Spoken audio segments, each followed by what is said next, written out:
Carly is a monster wolf living in the human world. Her race has a strange ritual, though. On every full moon night, male monster wolves can randomly choose female monster wolves who have turned 18 for mating. Carly just had her 18th birthday yesterday when her two cousins snuck into her house and kidnapped her. Since the full moon is tomorrow, they hung Carly in a well to prevent her from escaping. The next day, they cleaned Carly with a brush, getting her ready for the mating ritual that night. Carly couldn't resist, so she glared at her cousin Kyle fiercely with her eyes. But this angered Kyle, who unexpectedly took her to the ritual site ahead of time. They wouldn't break the rules left by their ancestors, though. The ritual would still be held at night. Keeping her tied here early was just a punishment for her disobedience. Soon, Carly's father Gerald went to the police station to report her missing, saying his daughter had disappeared from home the night before. He thought she had gone to school, but her school bag and phone were left in her room. While speaking, Gerald was so emotional that he accidentally transformed into his monster wolf form. Nick, a monster hunter, saw this clearly. He immediately realized that Carly's disappearance was probably related to monsters. So he asked Gerald to provide any names that might be connected to Carly's disappearance. But Gerald mentioned the name of his wife's brother Hayden because their family had been avoiding him all these years. However, Gerald didn't say why they were avoiding him. Little did Gerald know, Nick had read about monster wolves in the ancient books left by his ancestors, and he knew the reason. Those books stated that monster wolves are a gregarious race with a unique way of reproduction. That's why Gerald took his daughter Carly away from the group and refused to talk about why they kept avoiding Hayden. Then Hank pulled up Hayden's information on his computer. The data showed that Hayden had multiple criminal records, was a total bully, and currently worked at an auto repair shop.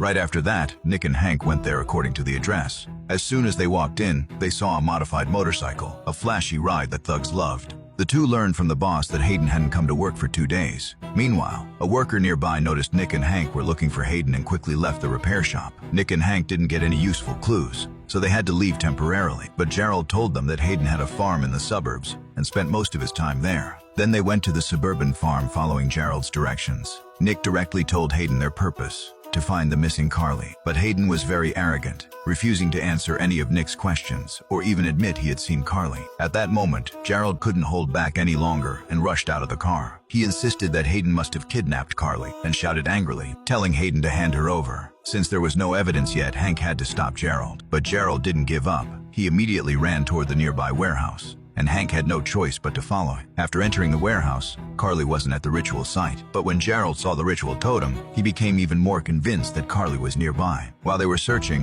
Hank suddenly saw the motorcycle from the repair shop. He quickly told Nick about it, sure that someone had come to tip Hayden off in advance, and guessed Carly was probably on the farm. As it happened, Nick accidentally noticed that the rope in the dry well was shaking non-stop. The two rushed over quickly and finally found Carly hanging in the well, then pulled her up right away. What they didn't realize was that Hayden's two sons suddenly shot at them, trying to silence them. Hayden was afraid of hurting Carly and delaying the night's ritual, so he stopped them in a hurry. Taking advantage of the pause in shooting, Nick and Hank took Carly and hid in the warehouse. However, Carly, who was terrified, became more and more scared. She knew Hayden wouldn't let her go, and even the two policemen who had come to save her would die here. At that moment, Hayden's voice came from outside. He was confident he could get Carly back alone, so he wanted to enter the warehouse to negotiate with Nick. They had also captured Gerald and planned to use him to exchange for Carly. But there was no way Nick and the others would agree, so Hayden and his men all transformed into their monster wolf forms and rushed toward the warehouse quickly.